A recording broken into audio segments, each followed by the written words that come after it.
Hi, this is Dave Klein for Raptor Adventures. This is a Raptor short here, taking you to some of the fruit of our fishing expedition at Raspberry Island, Kodiak Island, Alaska. This is a show about making halibut cheeks.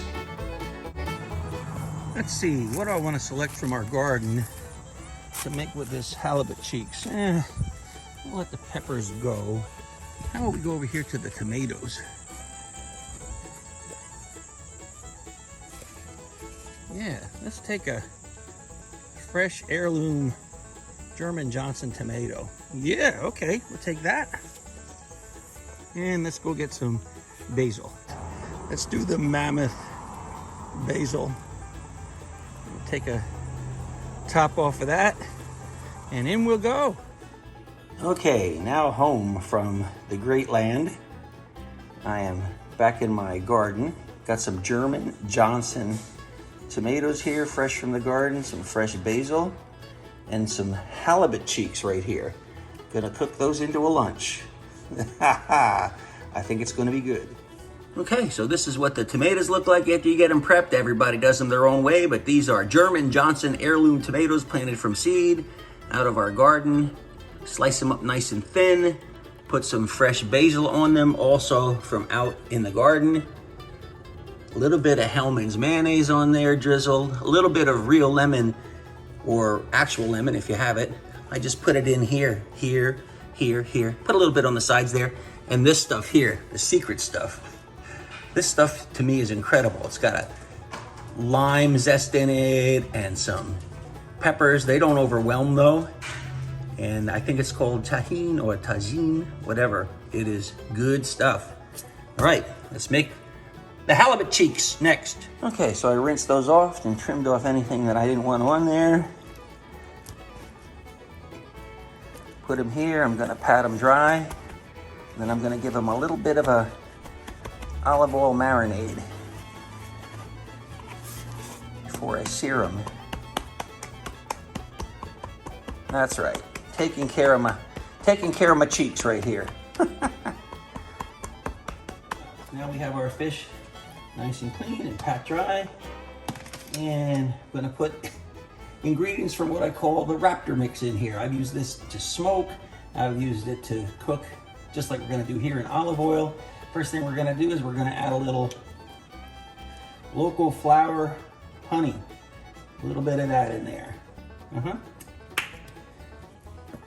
Wildflower honey. Then we're gonna add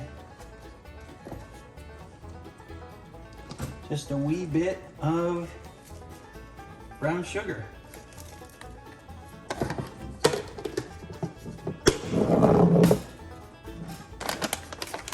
Next, we're gonna add some mother-in-law's gochujang, Korean chili flakes, because life is too short to not have a little zest.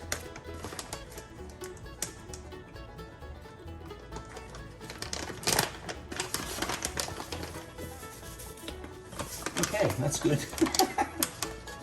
A little bit is just right. Too much is better. Going down the line here, I've used fresh garlic from the garden, but I'm being lazy today. A little bit of garlic powder, a little bit of smoked paprika, a little bit of onion powder,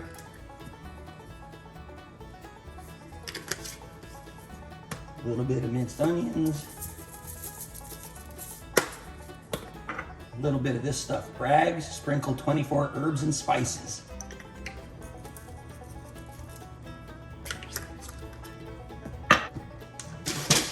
Now, a little lemon juice. If you have fresh lemons, that's great. If you don't, this is fine. Really give it that zesty citrus flavor. And add a little bit of real lime juice to it. And once again, my favorite secret ingredient, this stuff right here. This stuff is incredible. Put a good dose of that in there. A little bit of Worcestershire sauce. Gives it a little boldness. So it's all kind of adding a little bit of salt without adding actual salt. You get the salt from other flavors.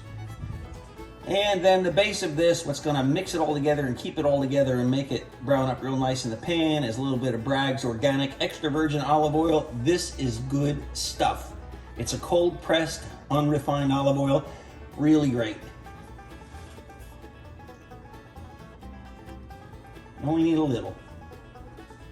Now we're gonna stir it all up in here. Let it sit for just a little bit. And then it'll be ready to sear in the pan and have for lunch with our fresh salad. Look at that. Oh man. Ooh, baby. All right, our fish has marinated for a little bit of time. Looking pretty good there. I'm gonna lift it out of there with a fork. I don't want all of that liquid in the pan, but the olive oil should do its thing once we get it in there, and it should brown up really nicely. Notice I'm not using any flour or anything. You could, I guess. You could dip it in some flour or your favorite fish breading, whatever, but I'm not doing that. Let's just fry it up natural. Okay, let's put a test piece in there. Oh, yes! Right away when you hear that, that is the sound of goodness. Nothing but goodness.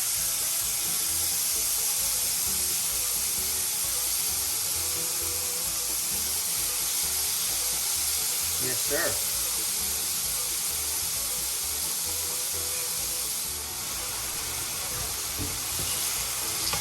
Oh yeah, look at that. Woohoo!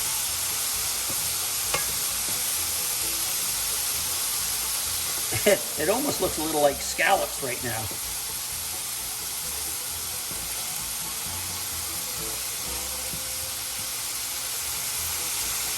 Move the littler pieces to the outside so they're not getting as much heat as the bigger pieces. Kind of trying to move them all toward the inside here. Let me tell you what, you're gonna wish we had aroma vision and taste-o-vision here.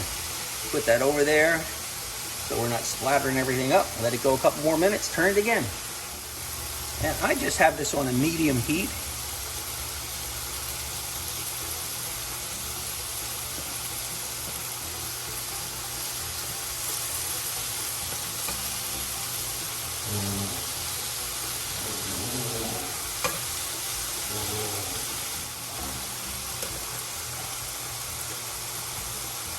Another look-see, and really it comes down to how brown do you like your fish. This fish is, I think this fish is,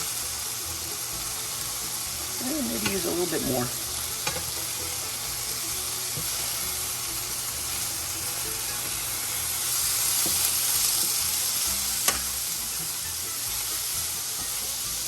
You got the chunkier pieces with the skinnier pieces, so you want to make sure that you get it all done to the same consistency. So yeah, I'm breaking it up a little bit.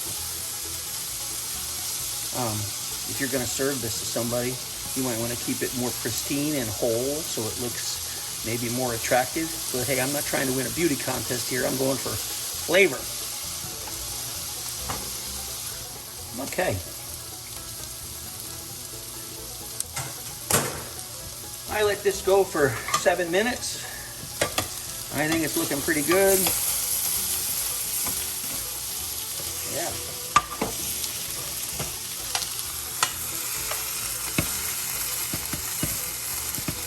Oh my gosh. Wow.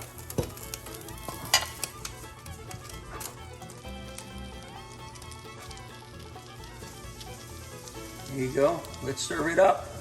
All right, and there you have it. Halibut cheeks is what we made today with some garden fresh heirloom German Johnson tomatoes and some mammoth, which is giant basil, cut fresh from the garden. In case you forgot, this is what that looks like. And here's my halibut cheeks all ready to go. I tend to like my fish with Asian inspired or Asian infused flavors, which means you get a little bit of hot, a little bit of sweet going on there. And so you saw everything I put in it. You could do your own thing. Just do whatever you want to do, but just make sure you get out and get it fresh. So let's see what it tastes like. It's got the, it almost looks like crab meat or scallops, you know. And oh, is there anything better than halibut, fresh halibut? It has to be my favorite. I'm telling you, whether you use it in fish and chips or like this or in a sandwich or however you're gonna use it. Get yourself out. Maybe you wanna go out with the folks at Raspberry Lodge, that great family and that great crew and that great team of people. They'll give you the adventure of a lifetime. If you like to fish, you will be exhausted when you come back from fishing, just like we were.